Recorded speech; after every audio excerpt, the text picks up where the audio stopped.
my granddad, and you're connected too, but my granddad was section foreman for the Southern Railway. Wow. And he worked at different times in his career, he worked from Mascot to Ooltewah. And what a section foreman did was you kept tracks repaired and up to speed, like from Loudon to Lenore City. And it was remarkable the number of people who rode trains. Yeah. And I can still remember the old steam locomotives, the green and brass steam locomotives that would come across that bridge. And Granddaddy and my grandmother lived in what they call a section house right at the end of the bridge where the housing projects are at now. And some of those old engineers could make those whistles almost talk. My God, yeah. And I can remember Granddaddy Hodge be on the front porch, and one of them come by and it sounded to me like that steam engine say, "Hello, Captain Roy," and it just sounded like that. Now Joe's granddad, Mr. Leffler, worked for the railroad. Oh yeah. And I've got a great picture of Mr. Leffler and my granddad sitting on one of those little carts that they rode.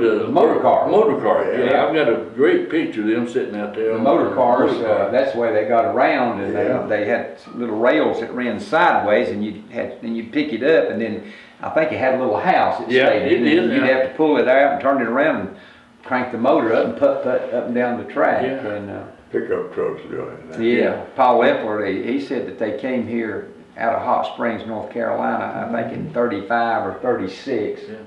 And Mr. Fred Leffler was a signal man. He worked in the signal department, and I guess helped put in these first crossings and the arms and the blinking lights. But, Wow. Years and years ago, and of course they've been updated and redone since.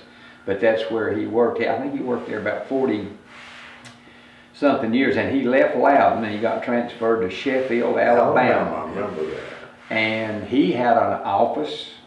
He wore his little bow tie and his suit to work, and he retired from Southern Railway as assistant signal supervisor for the Memphis division. Really? And Daddy said, you know, that was pretty good for Paul. He said, you know, he never went to school, and he lied about his age. Got on with the Southern when he's 16. He helped put the first line from Atlanta to Charlotte in. So that's why he grew up. He had a black, like something here on his lip, and he had a motor car wreck, and they were cinders in the track, and that was the cinders where he was cut. And Daddy said, Mama said he thought he's died. They brought him in, he was just covered with blood, and his mouth was all, but Paul always had that little black right there, and he said that those cinders were still under his skin. And but I thought, you know, we thought he did quite well from lying about his age to the Southern to be the assistant supervisor for the Memphis division. And that's about the same story with my grandfather. He lied. I think he went to work when he was actually 14. He lied about his age. Started as a water boy, carrying water, and he retired as a section foreman. And back then that was a pretty responsible job. But he had no education. You know, he taught himself how to read. But he had no education. They didn't do that back then. You had to go to work. Go back to the depot just for a minute. It's a far cry from what it is now, but used to it was a beehive of activity. They had, and I can't ever remember which one was north and south, but they had 41 and 42 were the train numbers, 16 and 17 were the train numbers. Oh, that was local. And seemed like there were 6 trains a day. You never knew who was coming or who, so it was a beehive. The mail came there. Packages came there. Years ago, they shipped cars, and they had a rack, unloading dock, and they unloaded. Part of it still there. And the cattle. And they had a cattle pen there. But I can remember Mr. Remine. Who was the telegraph operator, and he would sit in the depot, and he'd with his little what am I trying to say? Telegraph key. Telegraph key, and Western Union type thing, and that's how they train number 16 departed Loudon. I can hear that. He wound up being a station master here too.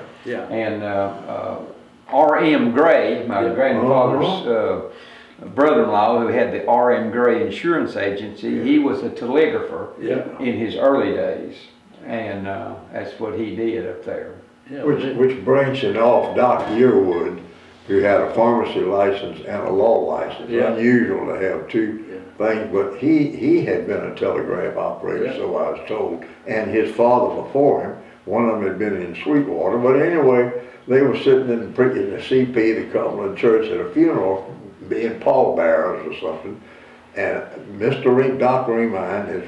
Doc Yearwood was sitting there by his dad, and his dad all of a sudden reached over and started tapping on his knee, tapped out, "Your Uncle John just came in the back door, looked sober for a change."